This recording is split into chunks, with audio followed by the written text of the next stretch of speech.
The 10-minute drill. This is a big one. Covered by Universal Roof and Contracting. The difference is Universal. On 1010XL. Let's go, let's go, let's go. Hit it.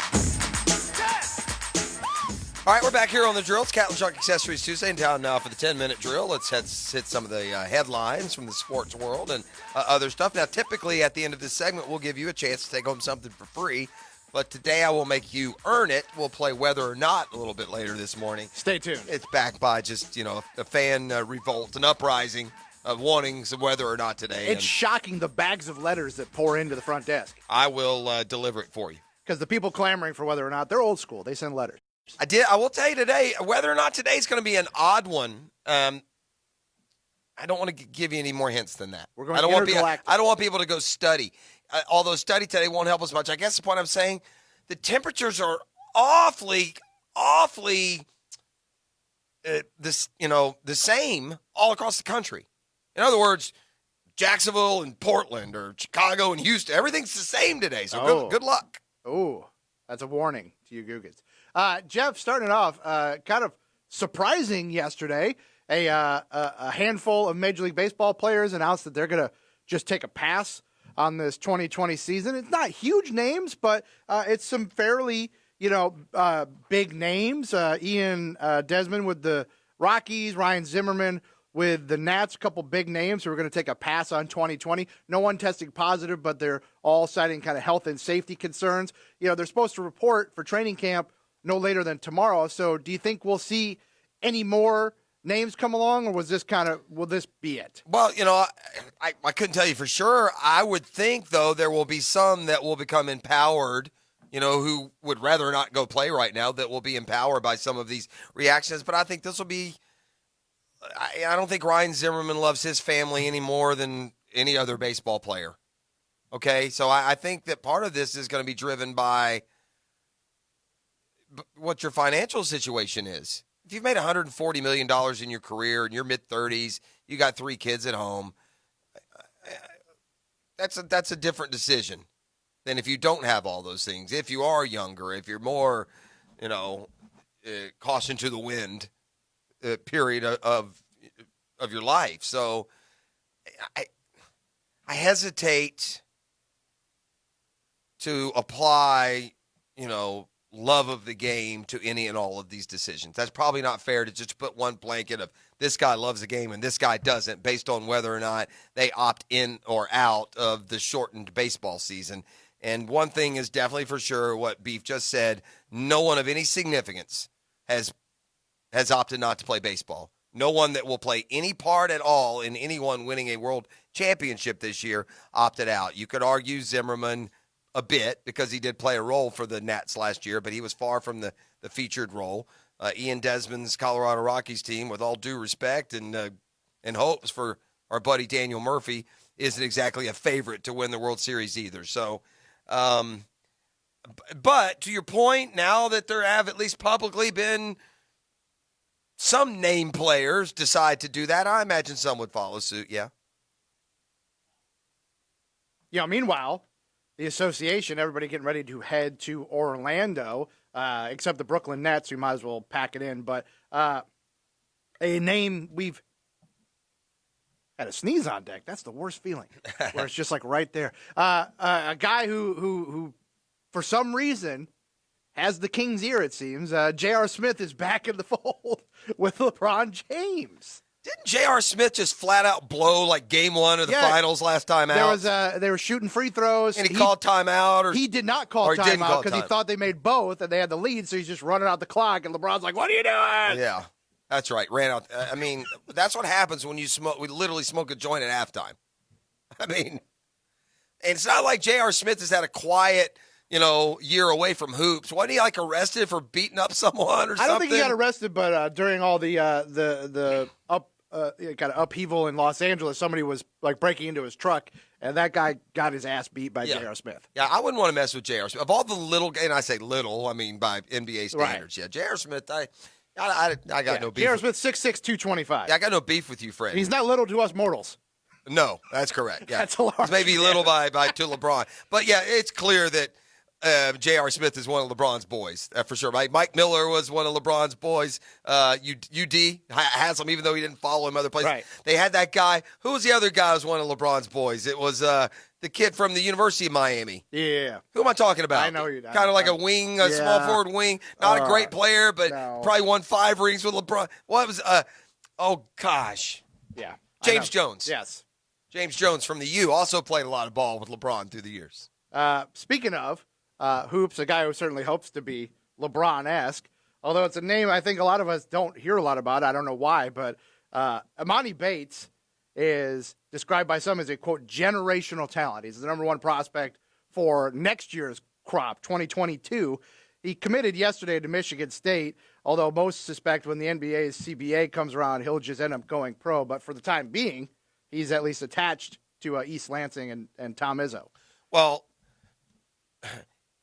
this is another point. You know, we've lost our perspective a little bit on prospects, high school stars, because everything got shut down in the last few months. So Bates is not going into school next year. He's still a couple of years away.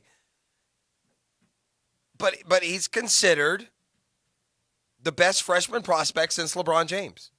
Been a lot of good players since then. Here is his scouting report. Slender, 6'8", long arms, good athlete, bounces off the ground with ease, skill set, offensive package, advanced for his age already, handles the ball well, hesitation, jab moves, creates space, a 3-level scorer, shoots it well on the move, off the bounce, and despite lacking strength, finishes well at the rim. He's got a strong motor, gifted passer, willing rebounder. Next step is adding strength, but there's plenty of time for that. Bates, arguably the best freshman prospect since LeBron James.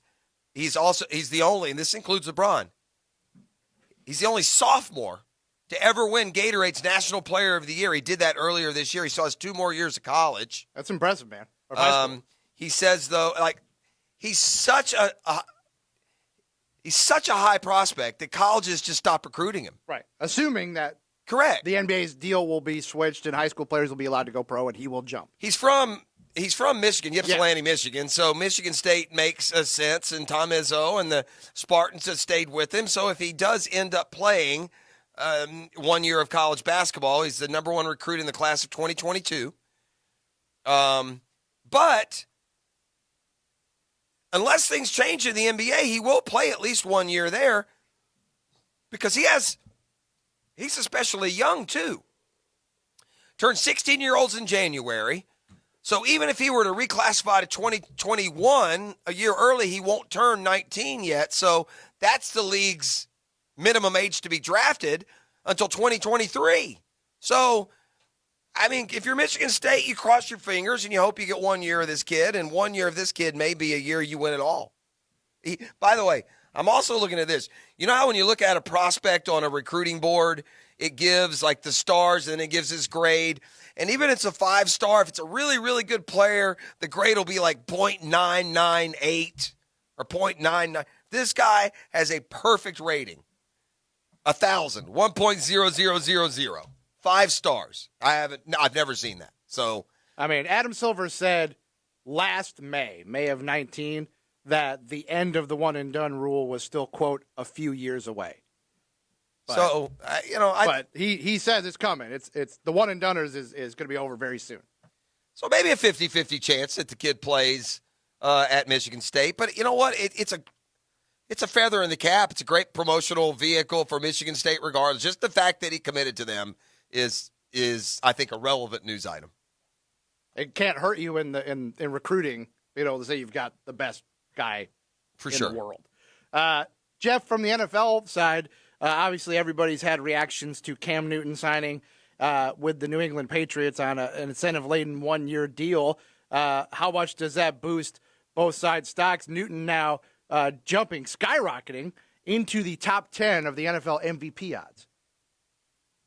I think that's a mistake. I don't think there's any chance in the world Cam Newton's going to be an MVP. He has the same odds as 25-1, Kyler Murray and Aaron Rodgers, 9th best odds to win the MVP. I would put higher odds by a mile on both of those other players. I think Cam, this is not downplaying or underselling the impact of Cam Newton to the Patriots. Don't get me wrong. Cam's not a stat guy. You know, when he was a stat guy, he was a dual stat guy. His stats were, magnified by what he could do rushing in addition to passing. But, I mean, I don't think Cam Newton's a good enough passer to go throw 4,500 yards and 40 touchdowns. And in today's NFL, those are the kind of numbers that lead to MVPs. Now, look, it is a fact. It'd be naive to not say that with Brady gone, if Cam Newton comes in and the Patriots go 14-2 and he has a really good statistical year, yeah, that would be, he would have a chance to win the MVP. But I'd say the odds of that happening are about 25-1. So the fact that he's in the top 10, maybe a little surprising until you learn that he's up 25-1 to the MVP. That's probably a little low. So somehow I fall on both sides of that argument. Nice. I like it. Well, I mean, I guess spinning off of that, I mean, the last time Cam Newton was healthy, quote unquote, and played in 16 games was 2017. He threw for 3,000 yards, 22 touchdowns, 16 picks. Is that the ceiling for him, or can he be better than that at this stage of his career? Well, at 30 plus and coming off some significant injuries. Well, it's not like the Patriots are just thriving with outside weapons, right? No, he can't. Well, 3,000 yards, yeah, he could get to that. Yeah, sure, that's 200 yards. Also, that season he ran for 750 yards and 6 scores. Yeah, I don't think Cam's going to change who he is. I mean, he's been injured, but if he's not healthy enough to run and feature some power running, he's not Cam Newton. I mean, what makes Cam Newton as good as he was, as great as he was his ability to run as well. I mean, just if you took away the running ability and Cam Newton ran it like Phillip Rivers, he'd just be an average quarterback. If that, might not even still be around. So I think if Cam Newton is going to play a season of football, Cam Newton's still going to sprint for the corner for that 7-yard touchdown or first down. He's still going to bull forward and try and make a first down. So, I think, if Cam is healthy and plays the whole year for a good New England team, I say throws for 3,500 yards and rushes for 500, throws 24 touchdowns and rushes for 6. I could see a 4,000 total yard, 30 total touchdown season. That wouldn't be surprising. Down in Tampa, Shaq Barrett was quoted yesterday saying he's going to be in Tampa next year by hook or by crook. He'll either get a long-term deal done or he'll sign that franchise tag for 15 and change. He had 19 and a half sacks last year. Obviously, you'd like more than 15 in annual value, but it doesn't look like he's going to get it. You pair that with the other guys out there, Jadeveon Clowney, Yann Ngakoue, who are trying to get that kind of dollar. There's obviously some kind of disconnect between what the players and their agents seem to think these guys are worth and what these franchises seem to think these guys are worth. What's that smell? There's an odor in the air. It's wafting in over. I think boys like to call it collusion. There's just something going on. Usually somebody steps up and overpays. At some point of these NFL meetings talking about coronavirus, somebody somewhere said, yeah, let's just take a pass on giving out any big long-term contracts for a while, guys. Hey, let's just all agree. We're not setting any new high bar standards for positional salaries in this coronavirus season. And to that end, they always say, like, when these big dollar, big value entities make decisions, you always have to assume they know more than us do down here in Gen Pop. So it's with a raised eyebrow that we see the Jets and Texans both allowing their season ticket holders to basically punt on 2020. Yeah, and and by punt, Beef says he's told them, look, you don't have to pay for 2020. You can just transfer it to 2021 if you want. You can cancel 2020.